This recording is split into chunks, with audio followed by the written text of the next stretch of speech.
Swoosh! Swoosh! Hey, I'm Black Dragon, and I'd like to welcome you to Black Dragon Biker TV, and I'd like to thank you all for tuning in from wherever it is in the world that you happen to be. And let me introduce my co-host, Mike Ball. Yeah.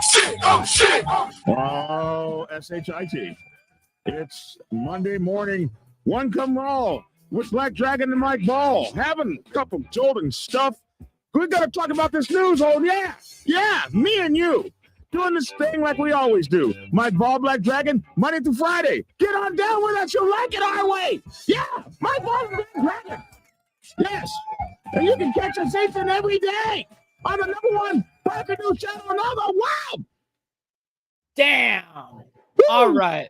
Yeah. That felt good. I could tell, man. I could tell that felt good. Nice.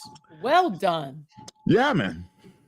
How's everything, man? How's everything? It's been a couple of minutes since we've done our whole ordeal. How's everything going? Everything's good with me, Mike. And you? Good. I just got off the red carpet last night. Yes. Yes, you did. Tell us about that. Real quick, don't mean to, just it was something that I had the honor of being able to present and be a host and be a main speaker about basically how I overcame my medical condition. And there was a lot of cool stories that were there. And then when I came on and people went like, whoa, you know what I mean? Like, this is a little bit of a different story, so I had the honor of that and being able to talk about that kind of stuff and being able to actually be nonstop on the red carpet where they're just snagging you, trying to get you interviewed, trying to do this. Like Getty Images was there. They're snapping, like going crazy. It was, that's the #1 photo agency in the world. So I'm very honored, man. I'm very honored. I'm happy for you and everything. I mean, don't think I'm not. I mean, I'm kind of happy for you, and everything. I guess I'm not as happy as I could be for you because you're gonna do me like Diana Ross and the Supremes. Oh wow! Okay, now I'm catching that reference. Yeah. And that's way before your time. Right now. It's not the cap. No, that's way before your time. My dad's listen. You're gonna leave me. You're gonna go off and leave me. My dad's best friend is still the right-hand man and the stage manager for Diana Ross, so it's hilarious. Yeah, I know history. You're gonna Beyonce me. You're gonna it's gonna be Black Dragon. No, that's not happening. That's not happening. Quiet. Black Dragon and no, we're a team to be messed with. And no one's gonna mess and get in between this. I was gonna say the new Mike Black Dragon and Mike. Yeah, right. Sure. But one really cool thing with that, I actually got offered to be able to be the main producer of a Netflix ordeal. And I'm honored. It's called Gaining Access. And it's called what? You Gaining Access. and it's going to be something that I'm able to produce and sell to Netflix. Well, So I'm honored. I'm happy for you, young man, to see you start to get your comeuppance, and it's just going to be awesome watching your career. For Thank as you, long sir. as I'm still around. I mean, I'm 61. Woo! You need to go ahead and hurry up and make it so I can see it. Right. Bro. No, it's Oh, I'm working on, I'm I could be actively blind working or on that. anything by then. No, no telling. Mhm. Hey, So what's and then- going on in the news here? We've got a well, really interesting title here, huh? this is crazy. In the news today, this is crazy. If you're a Russian, and we have a Russian friend that always Compass always checks us out, and man, Yes. we love Compass, and I'm always afraid to say his name and stuff because he didn't stand up for Ukraine, and or he did stand up for Ukraine, Yes. and he didn't want to go fight that war. He actually left his country for a while, all kinds of stuff, man. And so I'm always terrified for him because they don't take that lightly.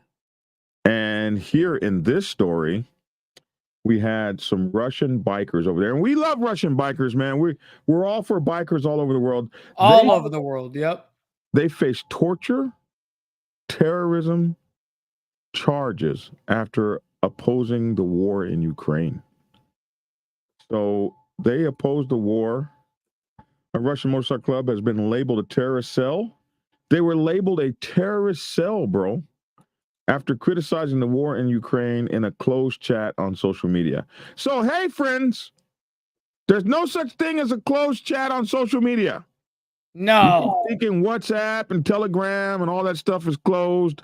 And we keep seeing story after story after story about how unclosed it ain't or is.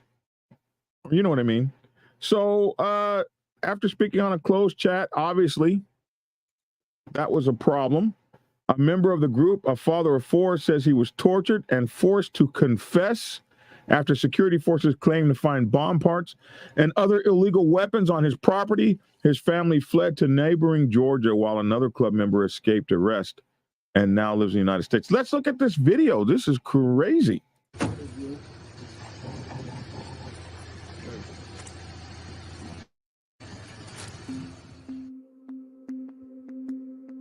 Oh, wait a minute. For my listening audience, I thought they were going to be talking, so I got to read it. I thought they were going to be talking too. All right, here we go. Russian bikers face torture, terrorism charges after opposing the war in Ukraine.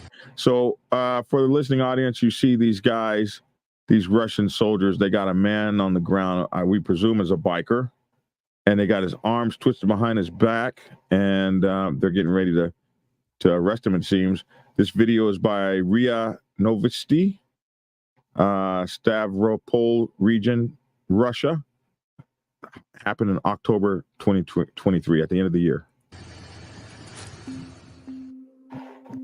The motorbike enthusiasts criticized Russia's invasion in a closed chat and on social media. So whatever you do out there, folks, understand no chats are closed. Anyway, we have a picture here of two Russian bikers standing side by side after having obviously engaged in this criticism of the government on closed chat. Look at where they're at too. They're out in the. Did you notice that? That's crazy. That's some real deal stuff right there. That's some Russian shit right there. Right there. Look at that. They're You know what I mean? They're out there in the snow, in the mountains. Those guys don't care. They ride. That's Russia, bro. That's it's cold there in places. It's a respect to that. They could be in Siberia. You don't even know. I live here in California where it's always 70. You know what I mean? So the motorbike enthusiasts criticized Russia's invasion in a closed chat and on social media. Russia's security services began arresting club members. So it's showing them going to a club member's house. They got like 7 security agents down on the top of this one man's back. It's crazy. And now here they are handcuffing the poor bastard. And they were labeled, the group was labeled a terrorist cell. Wow. Yeah. And they got this poor Russian dude with a ponytail just laid on the ground. Here's okay. Now he's going to make a statement here. Here's club member Nikolai Murnev made this video statement in December of 2023.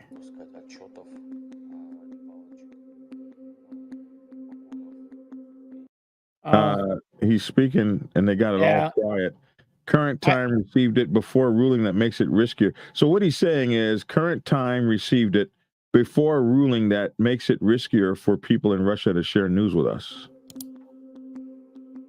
And so now they're showing a news headline, and maybe this is them being covered in the news. This is all written in Russian, which I can't read because I don't have my glasses on right now. Current received it. Okay, so we're still looking at this. So this is Russian newspaper, probably labeling them terrorists. Here's Nikolai Murnev speaking again. He says about 67 people wearing masks rushed out of the car and grabbed me. They twisted my arms and put a bag on my head. They beat me on the head with something heavy and held me down and handcuffed me. They called me Ukrainian scum. Now here's a picture of his motorcycle. I would presume this is his motorcycle. It looks that like thing is huge. It looks like a Harley of some kind. Look at that tank. It might not be a Harley, right? But it could be. It could be a basket case. It's got Harley bags on the back of it. It's got a son sitting on it with. It looks like the Stars and Stripes. It looks like he's got like an American shirt on. You know what I mean? Mm-hmm. And of course, the garage is an absolute mess, like so many of our garages, right? Totally. But mine is you can barely walk in. But there's enough room for the motorcycle to be worked on in that mofo. Yes. Right here in the background, you can see the toolkit, and this is that's some biker shit right there. You know, this is a biker. And this is another spot in his garage. You know, it's really cool because there's enough room to work here. He's got his wrenches hanging up here. This is he's got a little speaker to jam out while he's listening. He's got 2 speakers right there. Very nice. This could be a ham radio or something here. This looks like some kind of a transmit station to me. Dude, what are you talking about? That is not what ham radio looks like now. I mean, maybe back when back in your day, it was probably something looking like that, 50 years ago. I still have my gear and it still works. I do too, and it don't look like that. That's hilarious. Oh man, you know what? Yeah, this is the real deal here. This micro miniature chip BS you talk on is not real. Yeah, right. Oh, micro. My gosh. I have a direct line to the repeater. Don't even try me. You know nothing about being a ham radio operator, Mike Ball. KD6QAH is my call sign.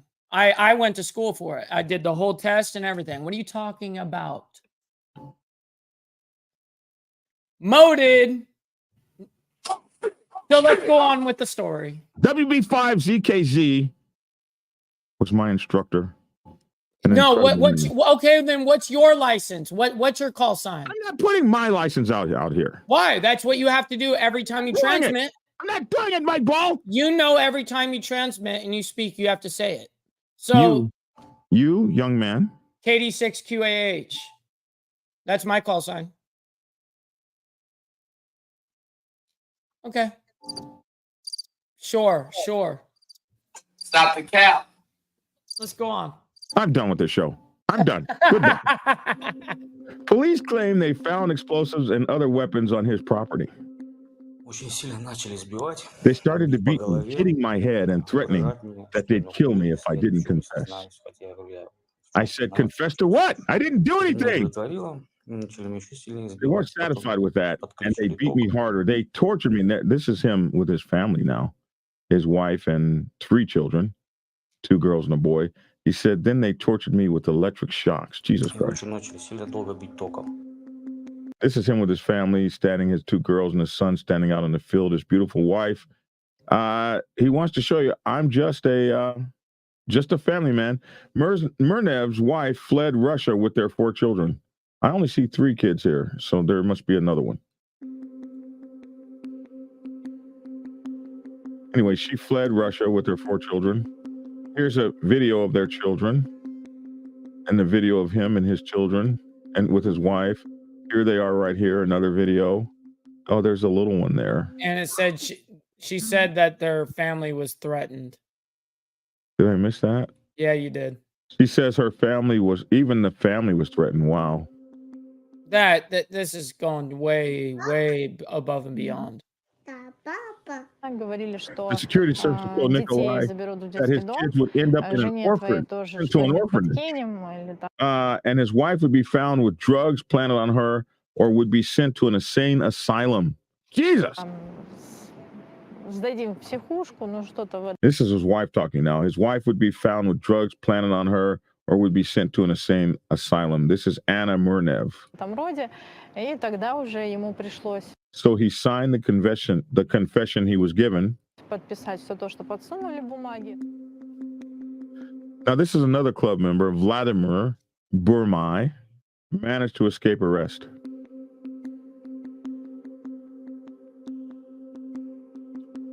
He now lives in the United States with his wife.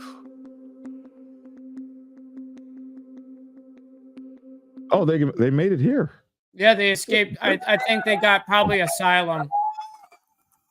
Now that's a real asylum case right there. No, that's real. That's not like the Hold on. Let's go back to it. Okay. Vladimir, the other club member, says, we've always thought that the FSB exposes spies, traitors, and high-ranking corrupt. Федеральная служба безопасности. Она должна заниматься шпионами, предателями и всякими там высокопоставленными коррупционерами. А на самом деле, But he says what they do in чем она reality занимается? Пытает is they are torturing a father of 4 to get a confession out of him. многодетного отца, чтобы дал признательные показания. Если бы не было признательных If there were no confession, there'd be no case. показаний, там бы не было уголовного дела. The Kremlin has cracked down on dissidents following its 2022 full-scale invasion of Ukraine. Here they show them, I think this might be them tackling another biker or the same biker or maybe a dissident. Yeah, no, this is the same biker. Nikolai Mornov faces up to 20 years in prison if convicted. Oh my gosh. Are you serious? But how could he be facing 20 years if he's living in the United States now? Yeah, well, hopefully he's 3 other club members also face terrorism charges. And look at this. This is a young guy. Young kid, obviously a biker, wearing his biker stuff, and these other that guy in the left is probably 30 something, late 30s, whatever. You know, this is crazy. Wow, Mike Ball. No, wow. This is that is a wow situation. And as brother Steve, this point I'm gonna play, but I wanted to point out something. Steve Easy said in the chat, they don't play in Russia. If you don't go along with the government, they will ruin your damn life. And that's so sad. You know, when we were talking about Compass earlier, him speaking out against his own government while he was actually living there, we actually, behind the scenes and even on the show, we were like, don't say anything that's going to get yourself killed. Because he really was speaking out and putting himself in danger just to be able to give us the information, you know, right. and so it's so sad, man. But anyways, this is interesting to me. Is this the same guy?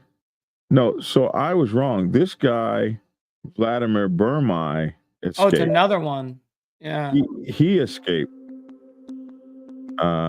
He escaped to the United States with his wife. I wonder if he actually did get asylum on this. This guy right here did not escape. He faces up to 20 years in prison now that he has been tortured and he admitted to his complicity as a terrorist because of what he did. Damn, Mike Ball. I still don't understand. What did he do? he criticized the government and stood up for Ukraine on social media and in a private chat. And so within a private chat, it got out to the government that alone. I guess the private chat wasn't so private. You know, and not only that, but the people don't understand the true freedoms that we really do have here in America. You know what I mean? This goes to prove, I mean, people are outwardly saying, you know, F the president, F the government, all this stuff, right? And we're allowed to say that all day long. Truthfully, we can say that all day long, and you could go straight up to a cop and essentially do all of that, and it doesn't do anything. You know, we're so lucky to live where we live. If you grew up in North America, you're very lucky, and I understand why people would want to come here. You know what I mean? And so, yeah, I feel bad, but I'm glad that man seeked real asylum. I hope the best for the other people that did not seek asylum or get it or whatever, and facing up to 20 freaking years for something that is absolutely BS. Absolutely. This is crazy. Now, we do get great freedoms over here. And that's why it really does bug me when one Republican will call one Democrat a communist or vice versa. Like, when we call each other that, you have no freaking idea what a communist is. You've never dealt with it. I spent a military career chasing communists across the floor of the ocean. Speak your shit. You when you call a fellow American a communist, bro, that's communism. Where they make up some stuff on you, torture your ass, and make you confess to it, and then take away everything you've ever had. That's communism. Right. What we have over here in the United States is differences of opinion. Yes. On the way government should be run and stuff like that. But we have made it so divisive that we actually hate each other like you were a communist, like you were a communist for real. And that leads to other things like maybe some kind of a civil war, some kind of something where somebody gets hurt or people get shot because we've allowed ourselves we've allowed ourselves to actually hate each other so much. Our politics have gotten that divisive.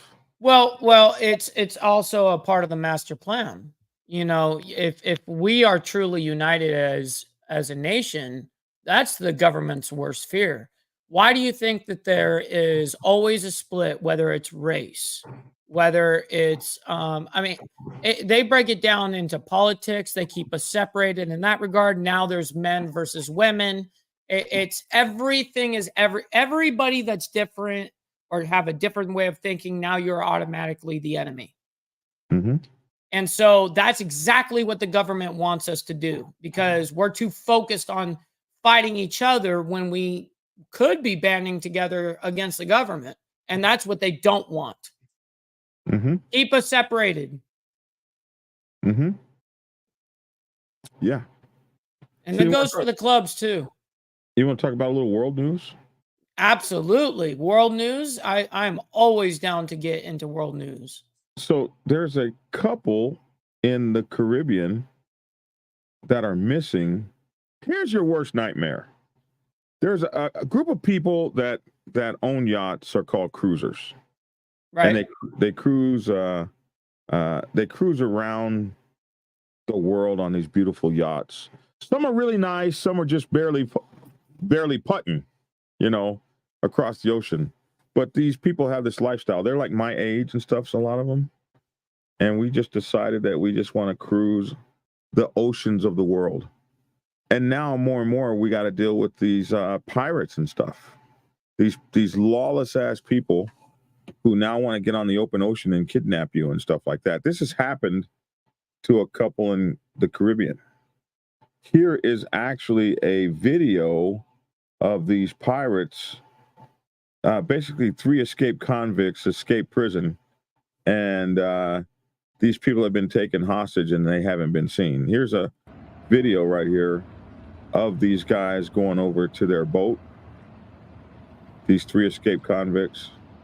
It just so happens that one of them happens to be a licensed boat kind of captain. So he must have come up with the plot. Let's go take these cruisers' yacht. But now the family of the Virginia couple that's missing in the Caribbean has asked the public to leave the search to the experts and to stand down. It seems like these cruisers stand together and they have been incredibly supportive and out trying to actively find these people that are missing over in the Caribbean. So the family of a Virginia couple who went missing after their yacht was found abandoned and ransacked in the Caribbean is speaking out and thanking those who have helped in the search efforts. We want to reach out to the entire cruiser community to express our gratitude for everyone that worked to gather information from eyewitnesses and provide search and rescue support, Brian Hendry and Nick Bureau said in a statement released by the couple's sailing group, Salty Dog Sailing Association. These guys really look after each other. It's like a huge extended family. It's like a motorcycle club. Mm-hmm. The way these folks look out after each other. Like I can remember back in Hawaii when this escaped prisoner guy, there's an island off of Hawaii about 4 days in a sailboat. And it's just this island. It doesn't really have Are you talking about the abandoned airstrip where it's a super, super small island? I actually worked, so that's 1,000 miles south of Hawaii. Okay. Yeah, I actually worked there and dredged there for 6 months at a time. Yes. Wow. Really? I was the tugboat captain running 2. I was doing I can't believe you've actually been there. I have actually been there, the abandoned airstrip and Bro, everything. you know nothing about sailing. Okay. I got nothing to prove to you. You know nothing about sailing or ham radio. Stop the cap. Stop the cat. You're too young, damn it. Right. Mike, I can't believe you've actually been there. Wow. I was tandem towing 2 dredge barges, one with a crane, mega crane, and then I had a crew of like 8 underwater welders. That it was a steel ship that had gone down into the coral there. Yes. And we had to cut it into 1,000,000 pieces and dredge it out and put it on. And then I was running it back and forth. You know what I mean? So not to mess up the coral reef there? Is that what it was? Yeah, it was because it's protected there. And over there, everything is protected. So the oxidation from the steel was killing the coral. So they had a government contract of us coming out and doing all of that. So I was the head of the operation. Wow. And how old were you then? I was 19 years old. That's my damn Mike Ball. My ball right there. Thank you, sir. So you know about this island. Well, and so you know how remote it is and like nobody's really there. To get our food, we had to have helicopters drop it into the water. Yeah. The occasional cruiser will go there and stay there for a few months and come back. So anyway, there was a couple that went there and there was an escaped convict and his girlfriend who took a ratty ass boat over there and they were trying to survive on coconuts and stuff. When this really beautiful yacht pulls in, a 65-year-old dude and his wife in this beautiful ass yacht, and basically that couple took over their yacht and murdered them and threw them out to sea. The wife's body washed up on that island. Anyway, they sailed back to Hawaii, 3 or 4 days back to Hawaii. And the cruiser community immediately knew that ain't your boat because that's how tight they are. Mm-hmm. And even though they painted the boat and all this stuff, the cruiser community immediately knew this is the boat of the couple that we haven't heard of for so long. That's how tight that those cruiser communities are. So totally. This cruiser community has been trying to find this couple. And so they said, we want to reach out to the entire cruiser community, express our gratitude for everyone and the work they put in and everything. It means so much to us. And this is the Salty Dog Sailing Association. It means so much to us that so many people cared for Ralph and Kathy as friends and fellow cruisers that they are willing to stop and help in whatever way possible. Ralph Hendry and Kathy Brindle were docked on Sunday in the St. George's area of Grenada, where they frequent annually in the winter months, when authorities said 3 fugitives ambushed them and stole their yacht called Simplicity. 3 escaped prisoners, Ron Mitchell, a 30-year-old sailor, Trevon Robertson, a 19-year-old unemployed man, and Abida Stanislaus, a 20-year-old farmer, were taken into custody on charges of violent robbery, with the eldest also being held on 3 counts of attempted rape, to the Royal, according to the Royal Grenada Police Force, RGPF. This is a picture of the Virginia couple. They're feared dead as escaped prisoners hijacked their yacht in the Caribbean.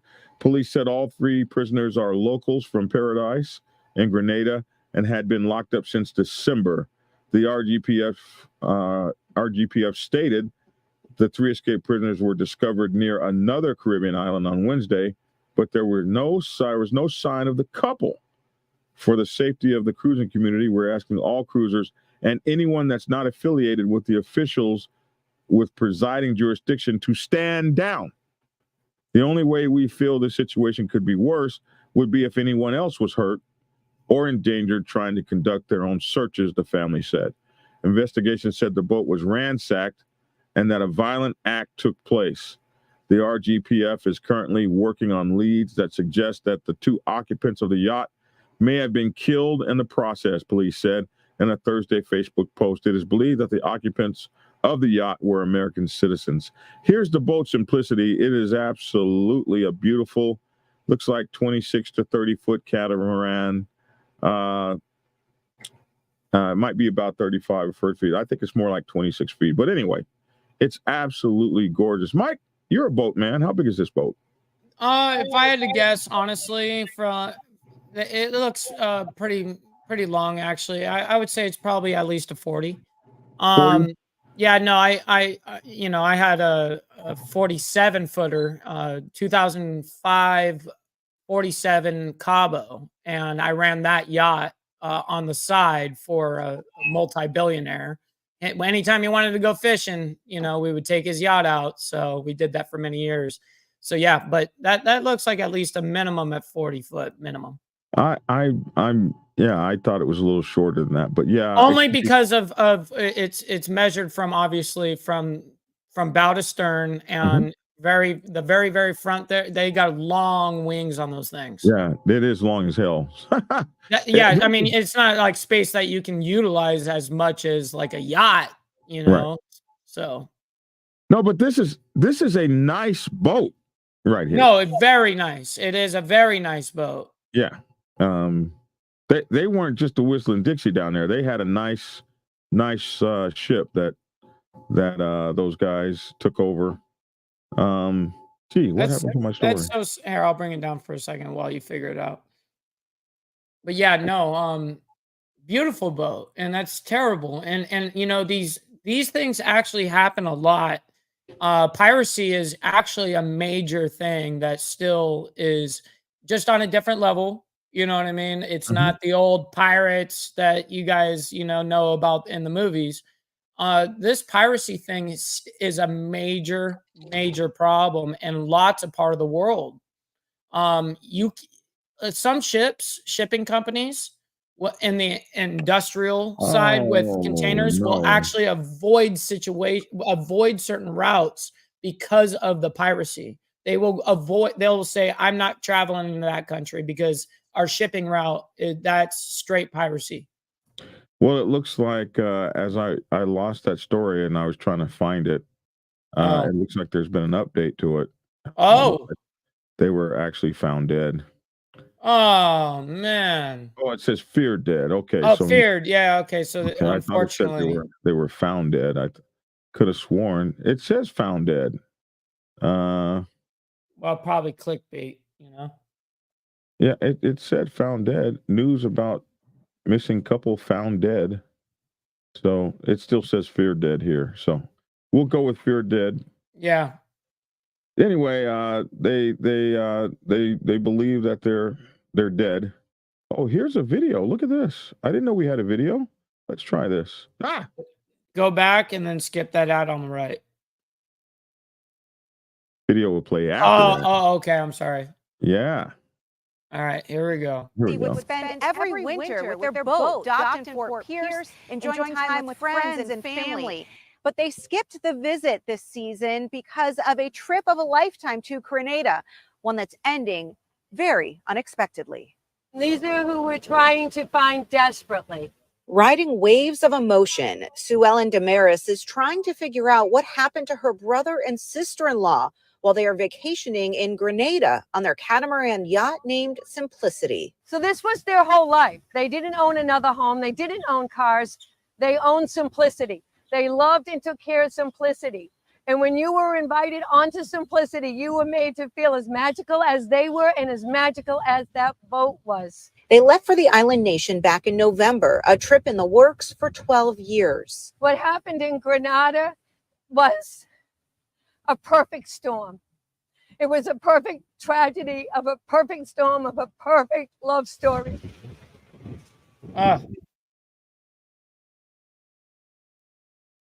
Another ad, of course. Here, I'll Did bring it they down. throw the ad in the middle of Yeah, the thing? and no, if you get retention like that, that's where they We're make back. Force now says 3 violent criminals escaped from a Grenada jail on Sunday. They were recaptured on the nearby island nation of St. Vincent on Wednesday. Investigators believe the men arrived on a yacht taken from Grenada, and the 2 Americans on the yacht may have been killed in the process. Sue Ellen says that yacht was Simplicity. Do you think they could still be alive? I do. Yes, I do. Friends and family have been networking with the boating community, trying to find the pieces to this puzzle. Official information has been hard to come by. This tragedy that's happened, it's not just losing Ralph and Kathy, it's losing a way of life. It's losing our center. They were our whole center. And while she won't give up hope, Sue Ellen does hope there's a bigger purpose behind this horrific nightmare she's been living. There's got to be a reason for this. So maybe being here, we're saving somebody else. What if Ralph's boat hadn't been there that day? What if he hadn't gone into town? Would it have been the next boat over? A State Department spokesperson says that U.S. authorities are coordinating with local law enforcement on this incident. Reporting in Fort Pierce, Stephanie Suskind, WPTV News Channel 5. So this is the fear. I mean, when we get really going on our Think Tactical show, one of the problems is, as a boater, you know this, Mike, you go to these foreign countries and you can't have a weapon on your boat. So I was about to say, Family Life says right here, this is why you always bring protection when you leave the house. Yes, in that regard on the street, but out on the ocean, it's an international, okay? It's an international law. You are not allowed to have a weapon out there like that to like protect yourself. And to me, that's a really dumb decision. There are some things you can have. You can have like a shotgun for something. I can't remember. Yes, you can have a shotgun for when there's attacks, not with humans, but with like sea life and stuff like that. Yes, you can absolutely have a shotgun, but you're not allowed to have like an AR-15. But the problem that you run into is when you're coming into port in like Grenada or something, Grenada, I always call it Grenada. You're coming into port in a place like that, and you got to deal with their Coast Guard searching your ship, and they find something like that on your boat. And now you got an international incident. You brought a firearm to Grenada, and you might go to jail forever and ever. Amen. Yeah, and be totally forgotten about. Absolutely. In a whole different country in the middle of nowhere. Yeah, so you're out there on the open ocean sometimes, and it didn't used to be like it is now, where you got actual pirates out there taking over whole ships and then taking you back to some place and holding you hostage for $1 million. I kind of want to say, be loaded as you can be, and maybe have some kind of compartment on the outside of your ship under the water where your guns go or something. You know what I mean? Even then, man, the Coast Guard, you know how the Coast Guard operates, obviously. They are so thorough.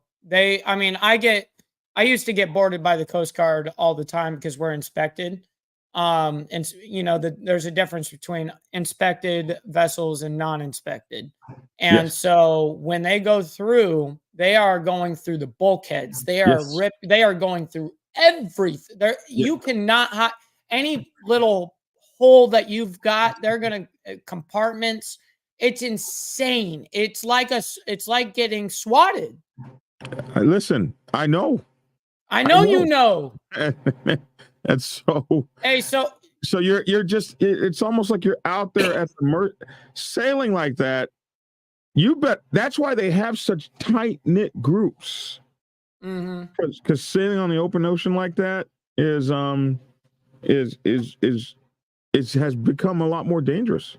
Absolutely. No, it's dangerous waters. There's a lot of dangerous waters out there. And to answer you, Steve, he says, Mike, you used to charter a wifey yacht.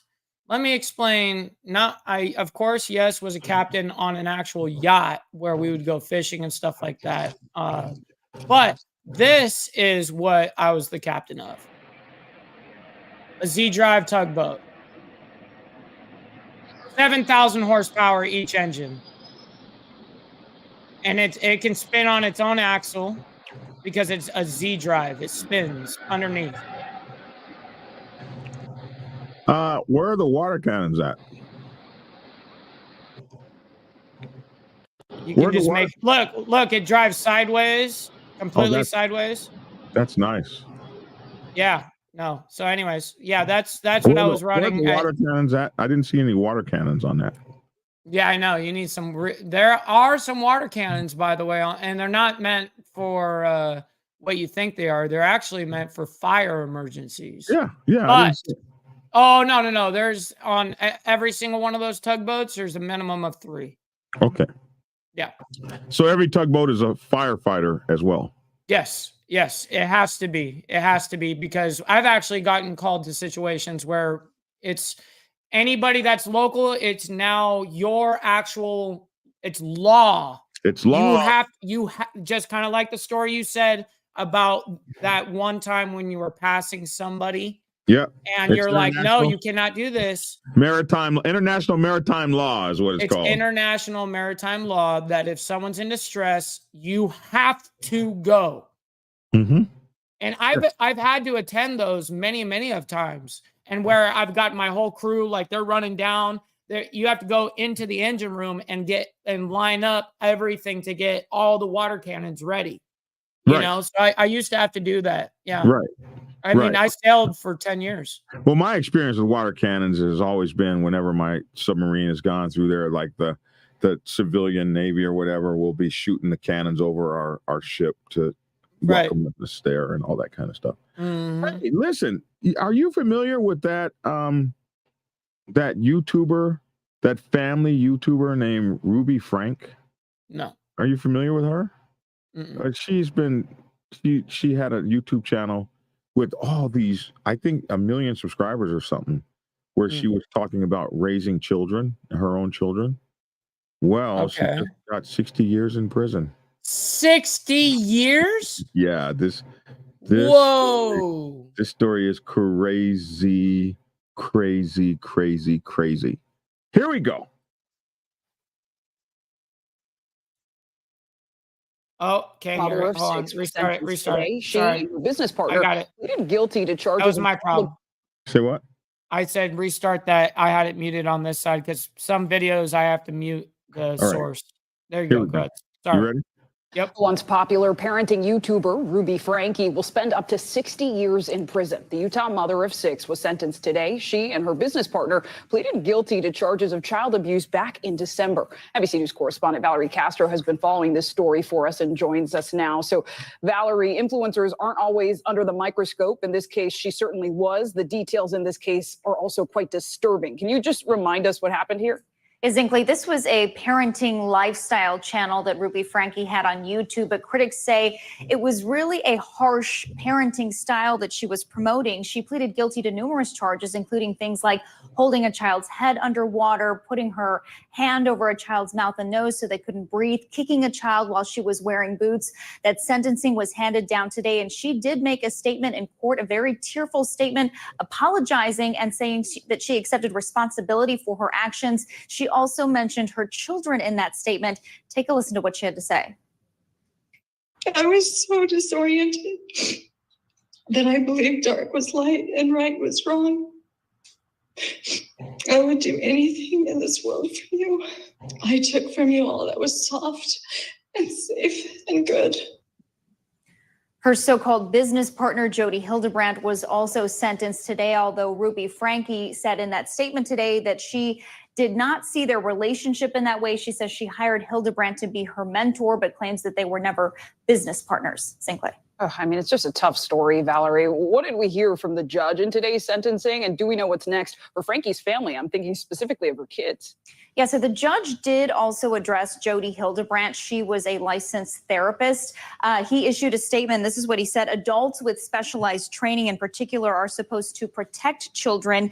You didn't do that in this case. In this case, you terrorized children, and the results have been tragic. Now, as for Ruby Franke's family, her husband filed for divorce last year. He has since asked for damages in this case, and we're told her children remain under professional care after all of the treatment that they endured.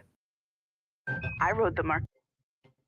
Did you see that, Mike? Mm-hmm. So what did she do? There's a lot to unpack here. She started this social media show, and she was a pretty attractive woman.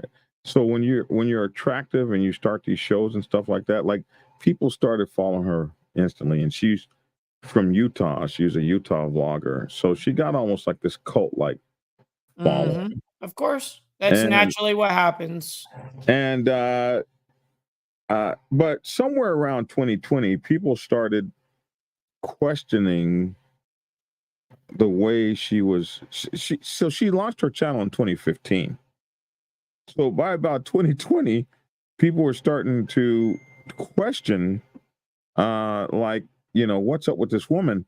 After seeing stuff like her making mention that she should deprive her kid of food for forgetting her lunch and not taking it to school, it was kind of crazy. She launched her show. It's called 8 Passengers in 2015, and used her channel to chronicle life with her husband, Kevin Franke, a former engineering professor at Brigham Young University, along with their 6 children, Sherry, Chad, Abby, Julie, Russell, and Eve. She used her platform to discuss parenting and share snippets of her everyday activities, including driving with her kids and footage of family dinners. But viewers have long suspected that the vlogger was up to something more nefarious. Allegations that she was abusing her children started about 2020.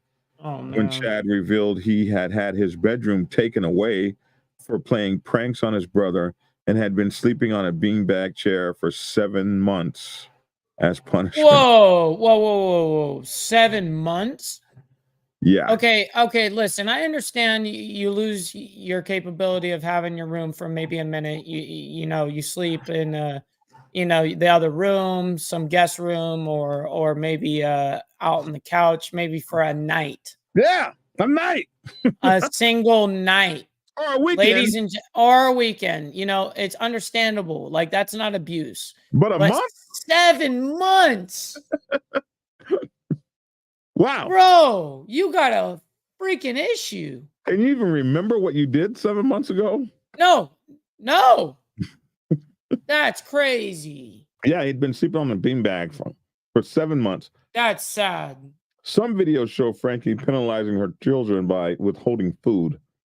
Others show her threatening them with losing the privilege of eating dinner. Well, now that's normal. I've lost the privilege of eating dinner before. Yeah, I have too. I mean, that's not, I would say, a huge uncommon thing. Go to bed without your dinner, youngster. Young man. Yep. You're not eating dinner tonight. Go to your room. And I'm beating your ass too. Well, yeah, right. But that's a different time too. Yeah, different time. Not today. Not these days. Anyway, losing the privilege of withholding food. Other shows show her threatening them with losing the privilege of eating dinner and arguing that her 6-year-old daughter should go hungry, because she forgot to bring her packed lunch to school, per the Post. A TikTok of archival 8 passengers footage that circulated after Frankie's arrest shows her ordering her children and nephews to get in line to eat a single banana. Oh my God. I love that I can talk to my nephews that way, Frankie can be heard saying. In 2020, thousands of 8 passenger viewers signed an online petition calling for an investigation into Frankie, prompting a Child Protective Services visit.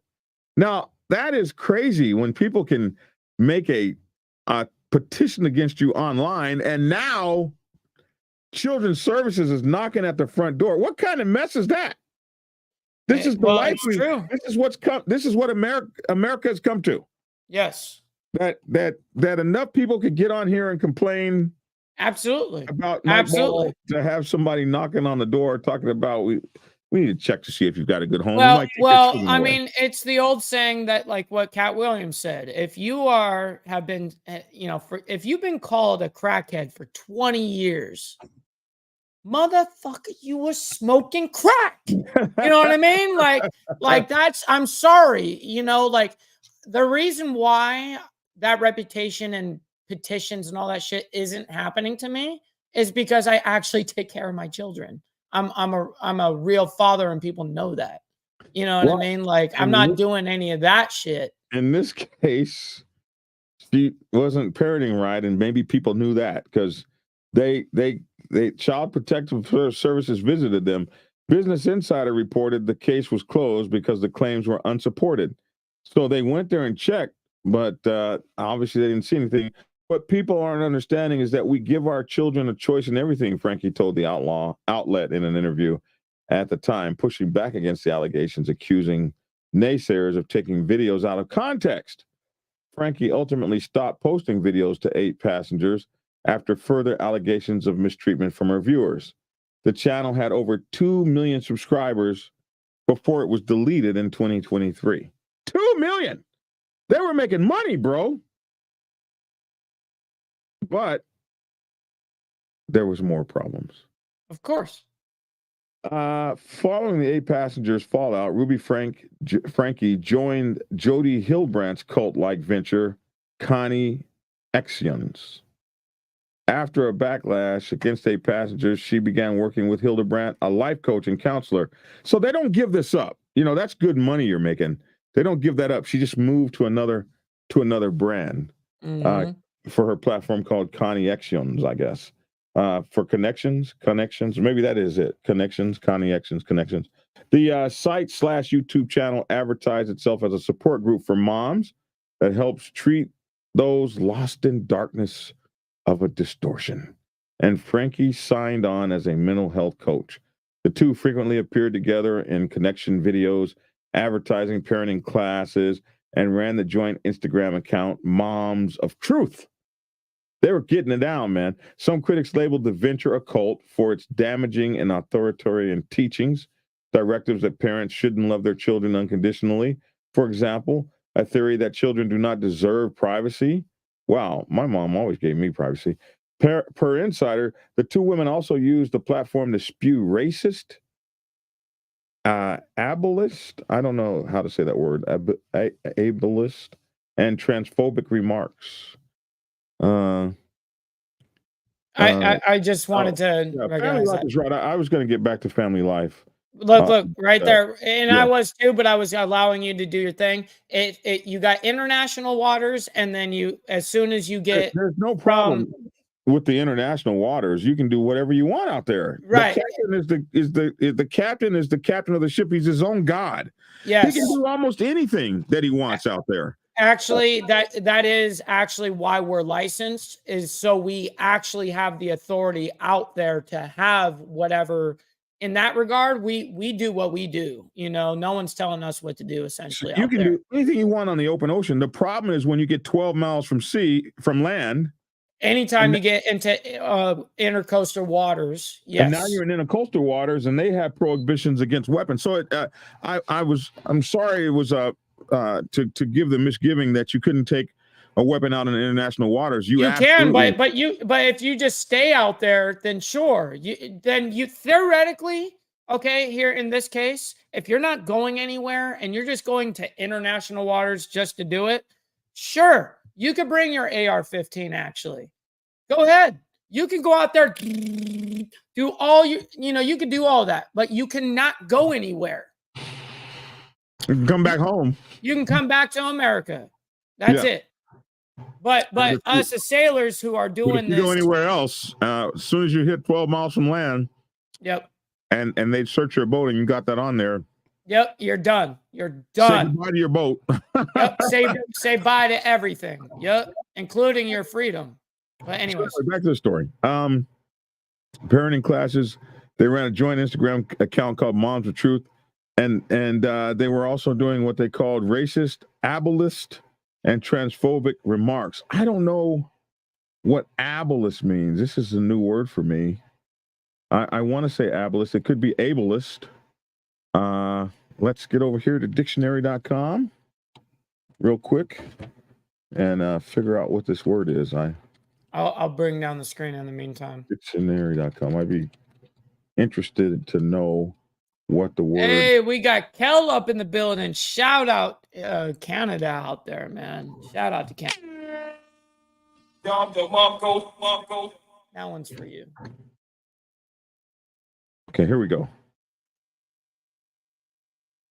What the hell? Exit out of that. Yep, it's that one. And Why then does exit it out of always that go- crap. Yep. Huh. Oh my God, type it in again. Man, they steal your computer. Yeah, they do. That's how they get paid.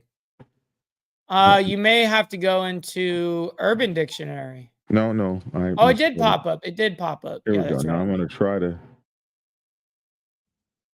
Ableist. Okay, ableist. It is an ableist. Ableist. Relating to involving or fostering discrimination against disabled people. Oh. Hey, hold on. Hold on. Are you going to start swinging your leg again? We're playing baseball, or hold on, we're golfing. We're golfing. Oh, yeah, they were making videos against you there, Mike. I see. And me I too. see. You know And what? me I too. take offense to this. And me too. Yeah. I know you're amputated too. Oh, my goodness. Ableist.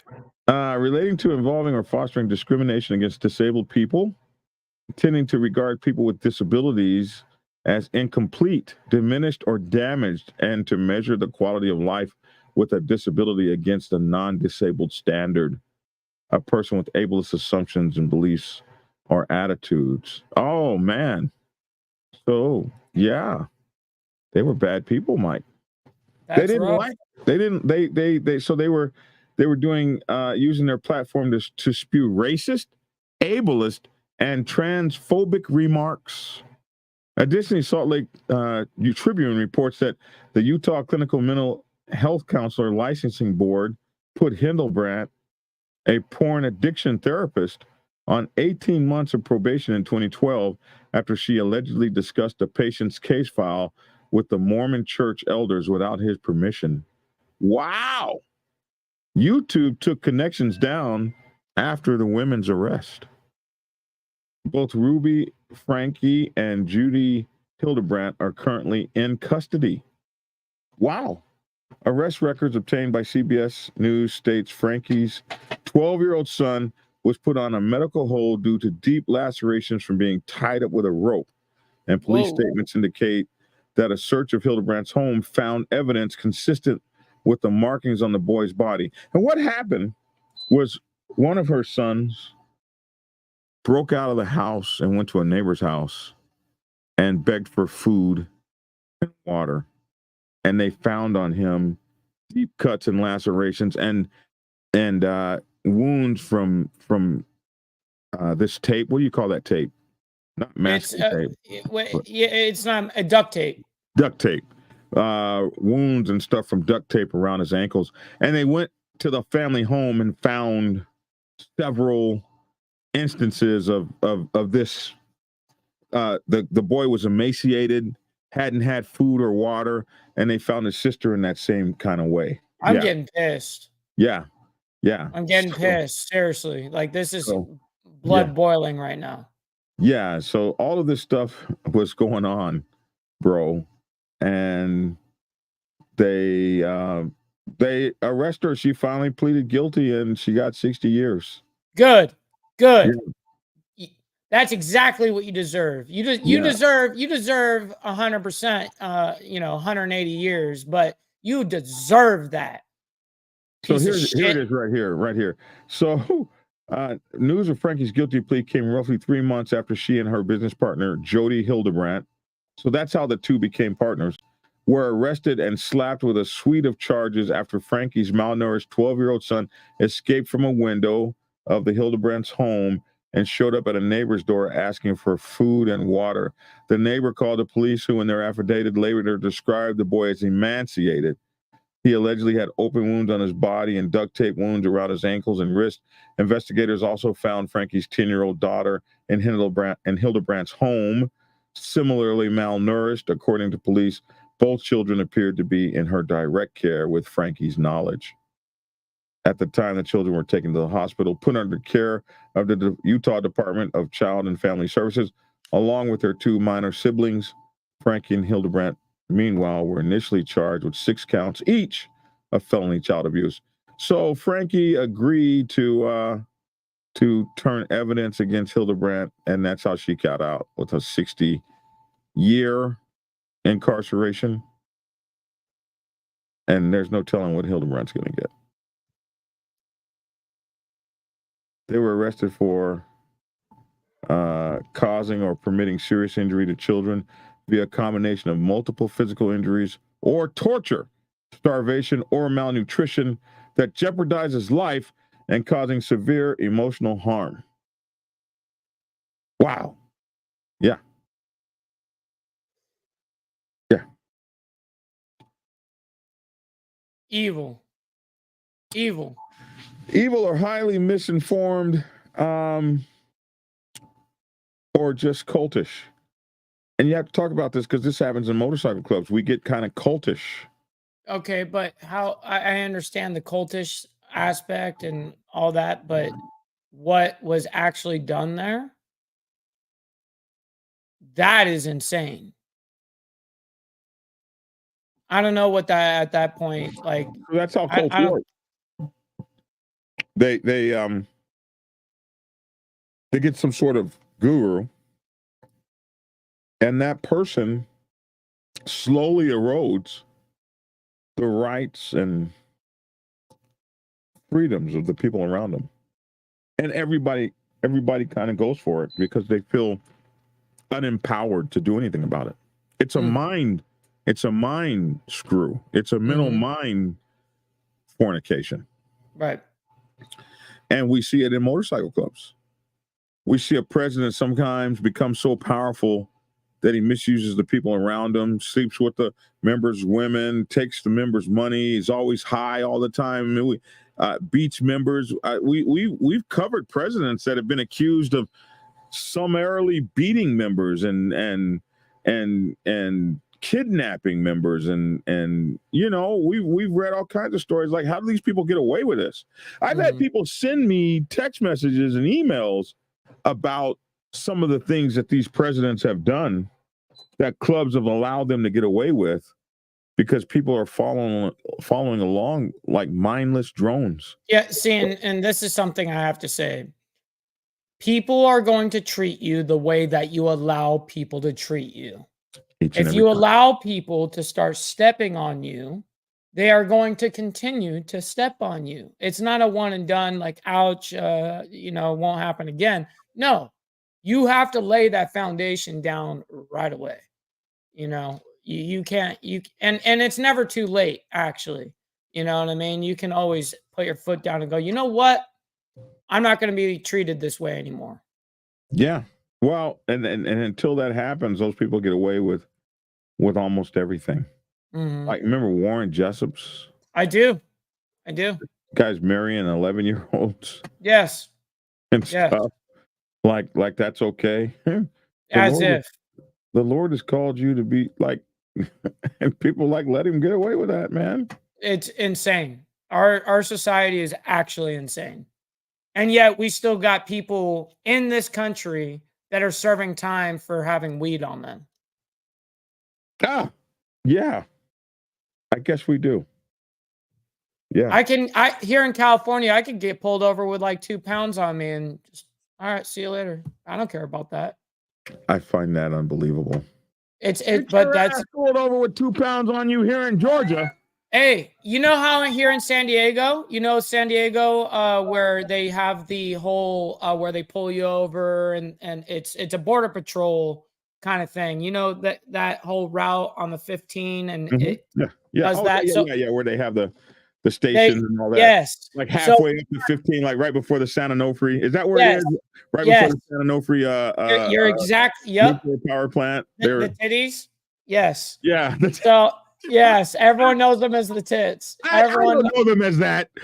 Yeah. So, anyways, I got pulled over into secondary clearance one time, headed home from Arizona, and I was taking that route from Yuma.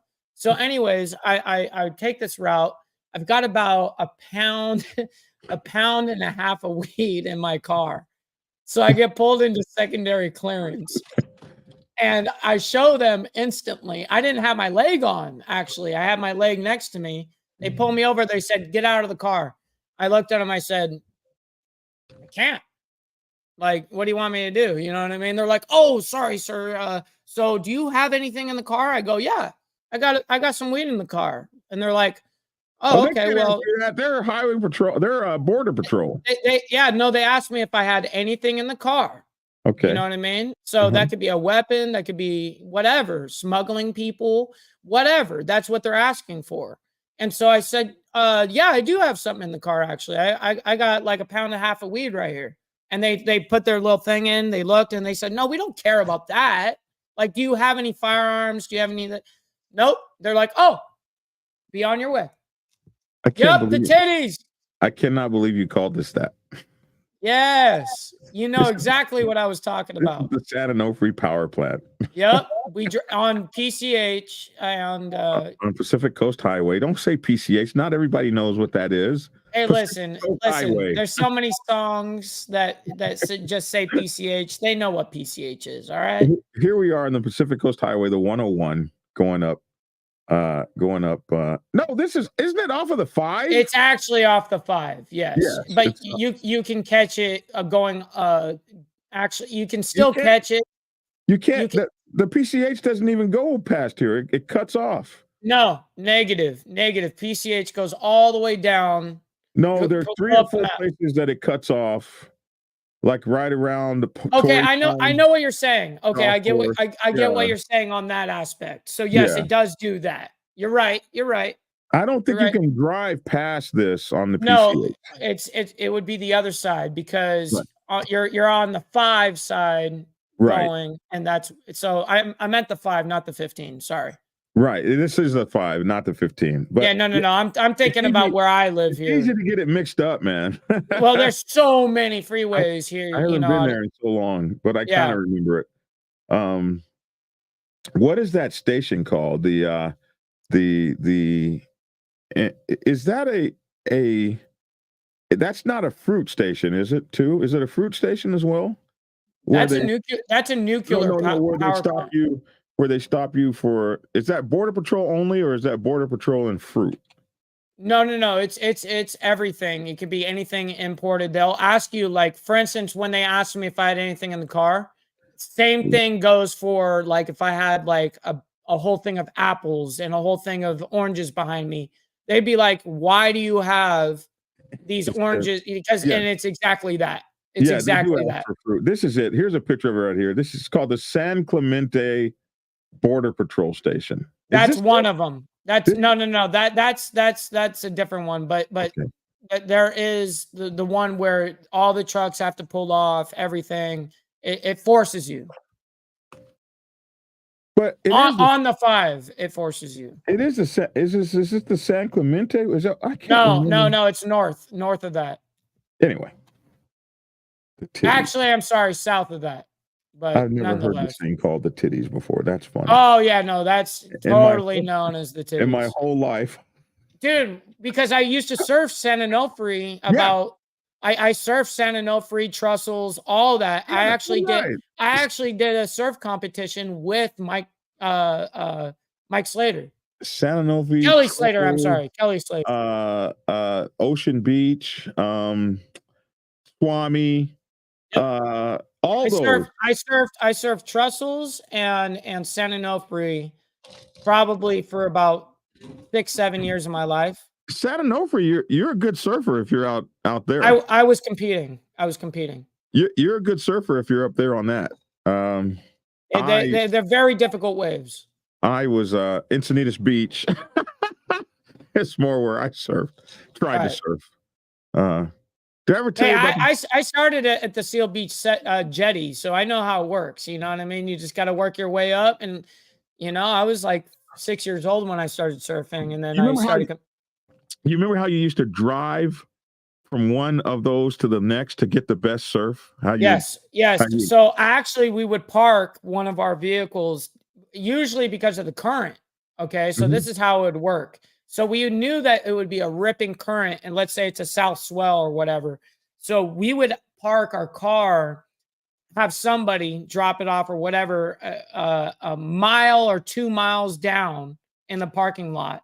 And then we would go out and surf, and then we would watch the exact pinpoint where we left that car, whether it's like a Tower 8 or whatever, and you're always looking as you're surfing, because you're going in surfing, and as you paddle out, you're just drifting out.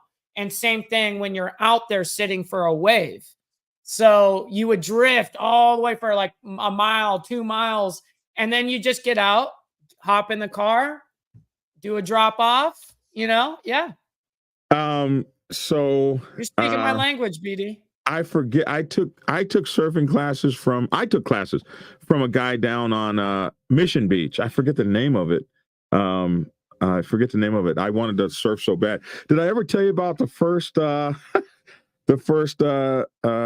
are those things called? Riptides? The first riptide I ever got caught in? I bet you. And was it a red riptide? I don't know what kind of riptide it was. Okay, so let me tell you, I got caught in a riptide as well, where I was actually stuck out there for about an hour and a half. And what I learned is, because you're just sitting there begging to get in, and you're just getting further and further and further out. So what you have to do in that situation is, it's in this like big circle out there, right? So what you have to do is, while you're out in the ocean, you have to swim out of the riptide, and then you paddle in. Yeah, so you have to paddle out of it. My very first riptide, where I jumped off the board. Okay, I broke rule number 1. I jumped off the board. You didn't even have your board? It was tied to my knee. Oh, okay. At least you see my ankle. But I never surfed with leashes. So you never surfed with leashes? No, leashes is you're a real surfer.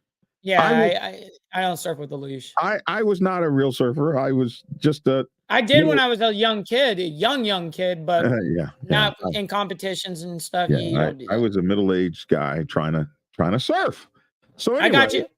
Before I went and took surf lessons, I went to the Navy.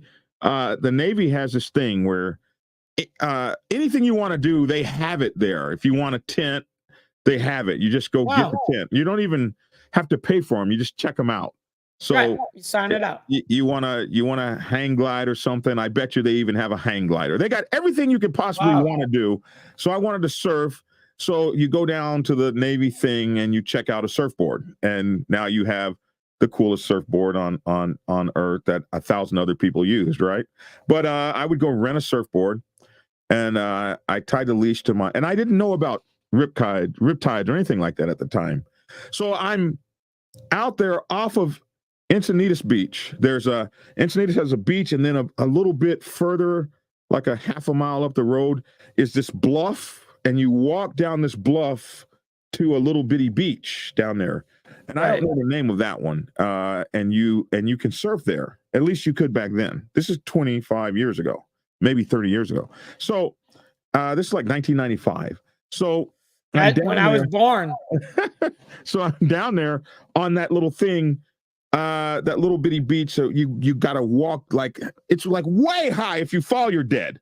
And you walk all the way down to the ground. And I was in great shape. I could run down that thing carrying my surfboard with all the other kids and everything. And I go out there and I'm trying to catch a wave, which was damn near impossible. I couldn't get up. And I finally decide to come in and I hit a rip tide that's now you're stuck. That's carrying me the other way. Yes, you're paddling or doing whatever you can as hard as you can, and you're going backwards. And I got scared and I jumped off the effing board. And now I'm trying to swim in. Oh shit! Oh shit! And I can't swim in, Mike. No, you cannot. You can't do it. Mike, I got so scared I screamed. Did the lifeguard, was there a lifeguard there? There's no lifeguard. And yeah, I didn't have a lifeguard either, so I know how it feels. And so I screamed. I screamed aloud. And I was so tired. I was just gonna die, Mike. It was time to die. Yeah, right? Because you're exhausted. So I just gave up, Mike, and guess what? I put my feet down and stood up. Get out of town. I was only in this much water. Now that right there is funny. I was only in this much water. Dude, okay, let me explain. Chest deep water. I walked in. I was so embarrassed. Everybody was looking at me like, what's this clown screaming about? Jeez.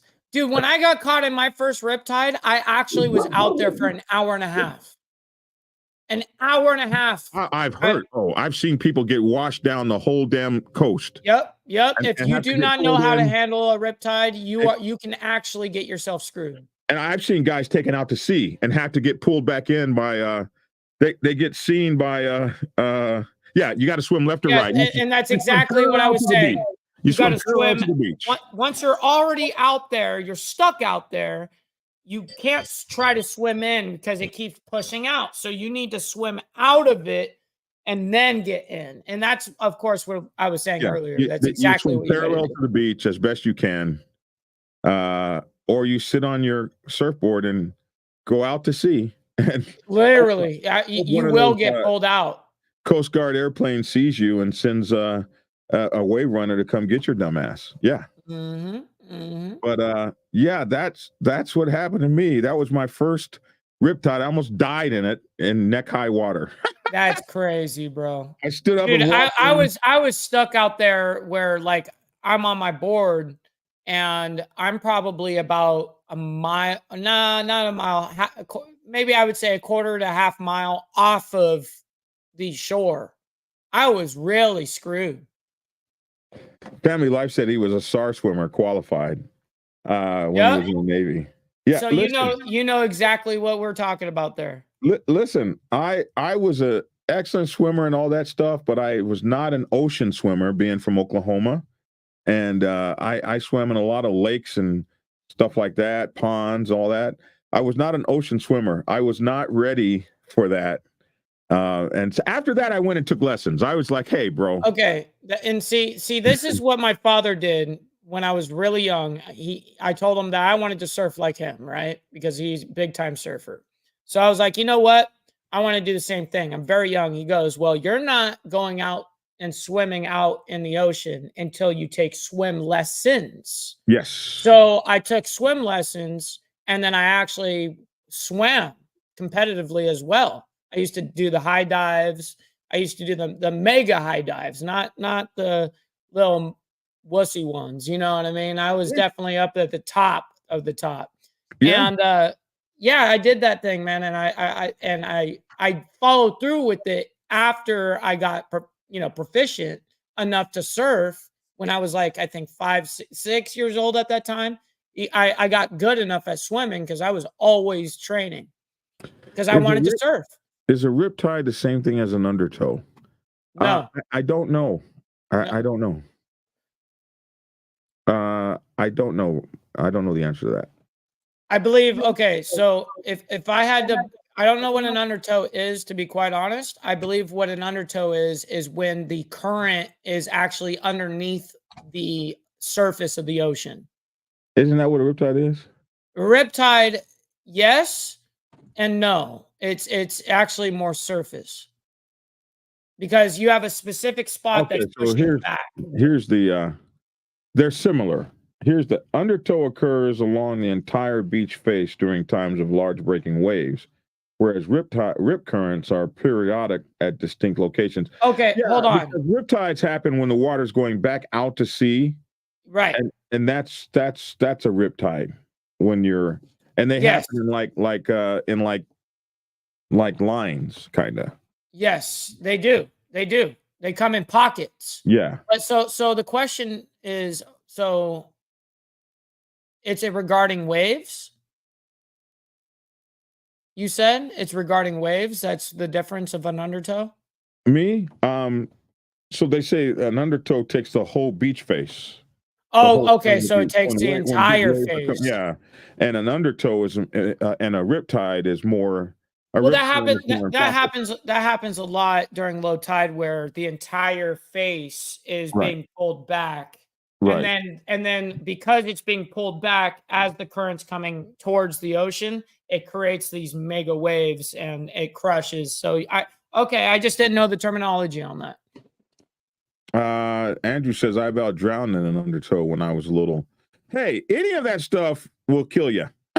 Yeah, you got to be very careful. There's a reason why there's actually lifeguards out there. And you should be swimming. If you're not a good beach swimmer, you need to be swimming right somewhere near the lifeguard tower. Yeah, so is a riptide. So is a riptide, but just in a pocket. Undertow is like a vacuum, is what Ghost Eagle said, but so is a riptide. Yep. I was caught. I've been caught in several in my small surfing career, but the first one I was ever caught in would have killed me because I had no idea about how to escape it. How did you get out of it? Do you remember? I stood up. Oh, yeah, that's right. I'm still thinking on my level where you're stuck. No, I stood up and I was. Yeah, you were not stuck whatsoever. I'm actually out there struggling for an hour and a half, completely exhausted. Where I think if I hadn't stood up, it would have taken my ass right out to sea. But I stood up, and no more current. I was hilarious. And I walked out of it with my head down. Yeah, looking crazy. Yeah, boy, that was fun. I like that. Good story. I like that. That was fun. Oh my gosh, I'm gonna remember this forever. The titties. The titties, man. This is not what we called this. This was Sanofi nuclear power plant. We never said, oh, you see the titties. I wish I could get a different picture of it where you could see why Mike. There's tons of it. There's tons of it. You can just type in Sanofi power plant. These are the pictures I have, but I don't seem to. There's one right there. You just crossed over a couple of them. A picture of it from I-5. It looks like just two lonely humps. So here's I-5. So yeah, the one doesn't run down there. Right, it gets cut off. Here, if you see it from the back of I-5 as you're rolling down I-5 and you look over there, all you really do see is two humps. I guess they do look like titties. And you do see the tits at the top and everything. Yeah. That's when you're driving by, that's essentially what you're seeing. That's zoomed in a little bit, obviously, but yeah, that's what you see. Yeah. How hilarious. 60, 70 years old? Oh, extremely old. Extremely old. Yeah. Yep. Crazy. Yeah. My best friend used to be a security guard over there. Interesting. Yeah. When we got out of the Navy, he went into security as a security guard. And then he became this just high-ranking VP of security over the border and all this kind of stuff. Well, I'm sure of it. If you're working over there with power plants, it's serious. Yeah, that guy was all things security. He also became we were in the Navy together, and he was with me the day that I was introduced to the Black Sabbath Motorcycle Club Nation, and he eventually became a brother in the Black Sabbath himself. And his club name was Alcatraz because he was a security guy. Alcatraz was his name. And he did security for everything. The border. Mhm. He did security for nuclear power plants. He just knew everything about security. That's so cool. Yeah. Anyways, Still my best friend to this very day. that's so cool. That's so cool. We were JB Chill and Freshness. You gotta love the old school, Yeah. you know, Yeah. the His name was, brotherhood that gels all the way up to today, and how you guys call each other, and his name was yeah. Freshness. I introduced him to his wife. They're still married. Wow, Yeah. wow, that's really really cool, actually. Yeah. Yeah. Anyway, old Navy buddy, submarine sailor. Yeah, we met in submarine A school, and we were inseparable. That's awesome. And have been ever since then. Hey, man, we've been at this longer than an hour now. Hour and 25 minutes. Probably time for us to get the hell out of here. We've still got to go live on TikTok today, and we still got to go live on Instagram. So we still got more lives to do. We got a lot of lives to do. Over on TikTok, Black Dragon Biker TV over on TikTok, and Ball Valve. Yes, TV. you can follow me right on over here. Ball Valve TV. Boom. Right there. Yes, Can't sir. miss it, my man. You can't miss it. You can't miss it.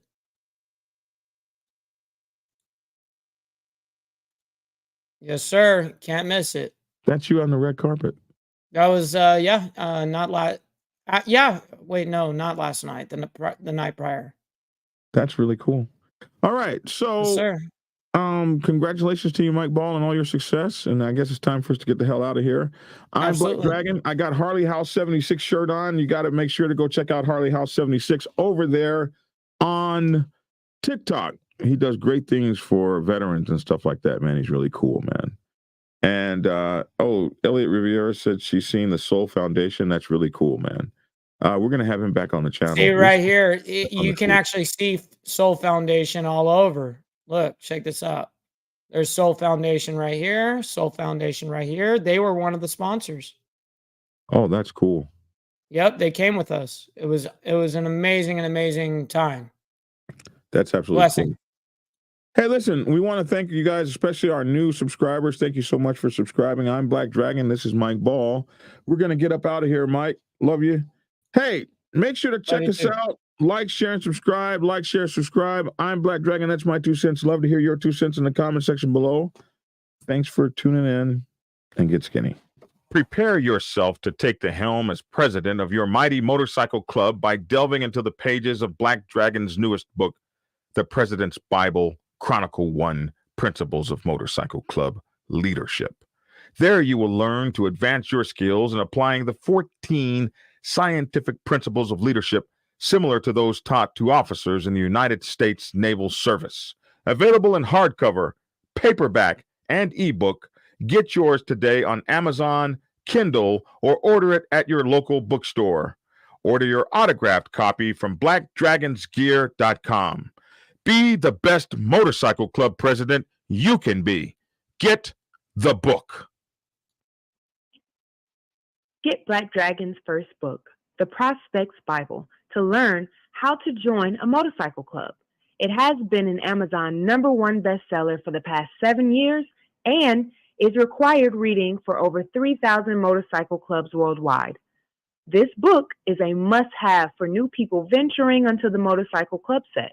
It will teach you how to prepare yourself for service to the motorcycle club nation and show you how to qualify a motorcycle club to be worthy of your service.